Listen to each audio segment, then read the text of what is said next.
The Life and Sad Ending of Cyd Charisse.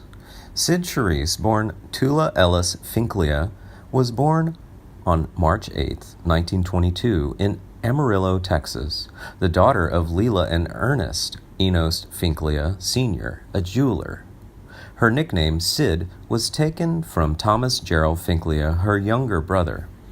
She was a sickly girl who started dancing lessons at 6 to build up her strength after a bout of polio.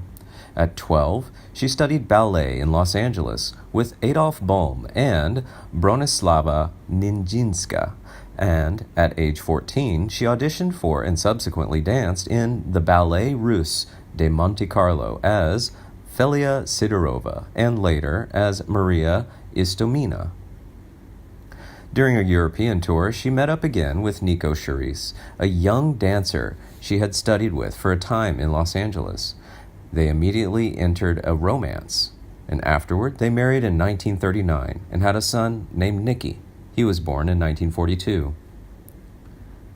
In early films, she appeared uncredited in some like Escort Girl, 1941, and was in a short for Warner Brothers, The Gay Parisian, 1942.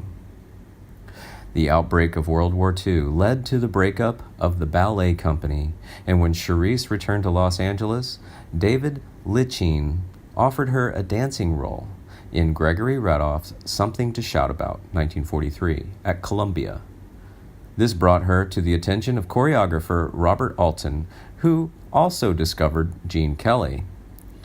And soon she joined the Freed unit at Metro-Goldwyn-Mayer, where she became the resident MGM ballet dancer. Charisse made some uncredited appearances in Mission to Moscow, 1943, as a ballet dancer, and Thousands Cheer, also 1943. She was borrowed by Warner's in Our Time, 1944, playing a ballerina.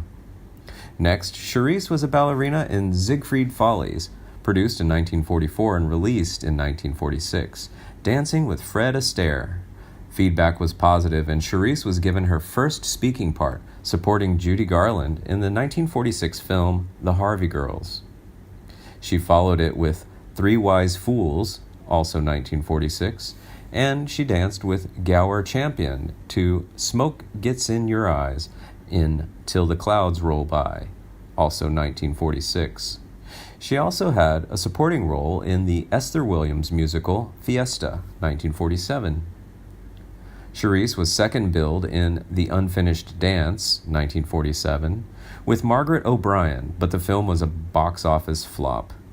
She had a good supporting part in On an Island with You, 1948, with Williams, and danced in The Kissing Bandit, 1948.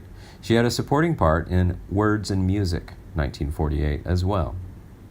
Charisse was given another opportunity in a B movie, Tension, 1950, where she was third billed, but it was a box office disappointment. She was billed fifth in the prestigious East Side, West Side, 1949, and was borrowed by Universal to play the female lead in The Mark of the Renegade, 1951. Back at MGM, Charisse was the leading lady in The Wild North, 1951, also, with Stuart Granger, which was a huge hit. Because Debbie Reynolds was not a trained dancer, Gene Kelly chose Charisse to partner with him in the celebrated Broadway melody ballet finale from Singin' in the Rain, 1952, which was acknowledged soon after release as one of the greatest musicals of all time.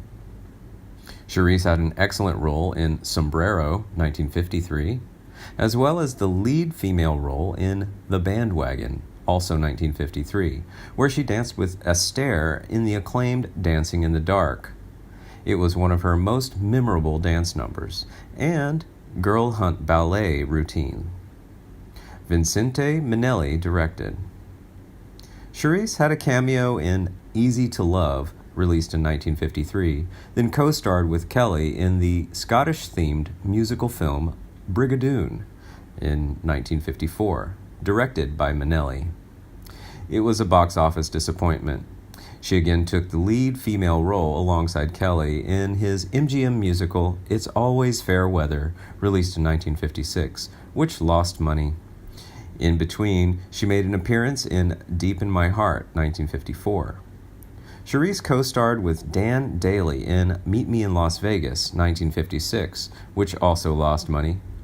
She rejoined Astaire in the film version of Silk Stockings, 1957, a musical remake of 1939's Ninotchka, with Charisse taking over Greta Garbo's role.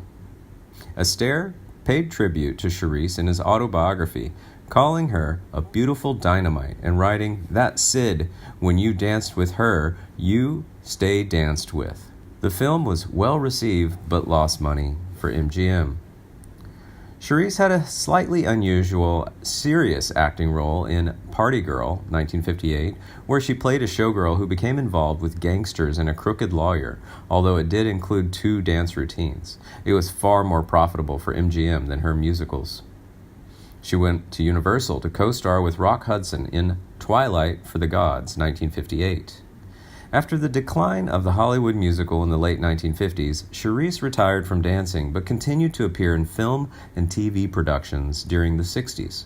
She went to Europe to make 5 Golden Hours, 1961, and 2 Weeks in Another Town. She frequently performed dance numbers on TV variety series such as The Ed Sullivan Show and The Dean Martin Show, with 7 appearances on The Hollywood Palace, a show she also hosted 3 times. She did Full D-Roll in 1968, which was filmed and broadcast in 1972. In the 70s and 80s, Charisse guest starred on shows such as Medical Center, Hawaii Five-0, The Love Boat, Fantasy Island, The Fall Guy, Glitter, Murder, She Wrote, and Crazy Like a Fox. She also had a cameo in Wonton Ton, the dog who saved Hollywood in 1976, and she played Atzel, the Atlantean High Priestess, in the 1978 fantasy film Warlords from Atlantis. Her last film appearance was in 1994 in That's Entertainment. In her personal life, her first marriage ended in 1947, and in 1948, Charisse married singer Tony Martin and remained married with him until her death. They had a son, Tony Martin Jr., born 1950. In the last years of her life, her health was very weak. Charisse was admitted to Cedars-Sinai Medical Center in Los Angeles, California, on June 16, 2008, after suffering an apparent heart attack. Sadly, she died the following day at age 86. She is interred in a niche at Hillside Memorial Park, a well-known Jewish cemetery in Los Angeles. Charisse was in fact a practicing Methodist. Her funeral was even presided over by Dr. Gary Allen Dickey, pastor of the United Methodist Church of Westlake Village.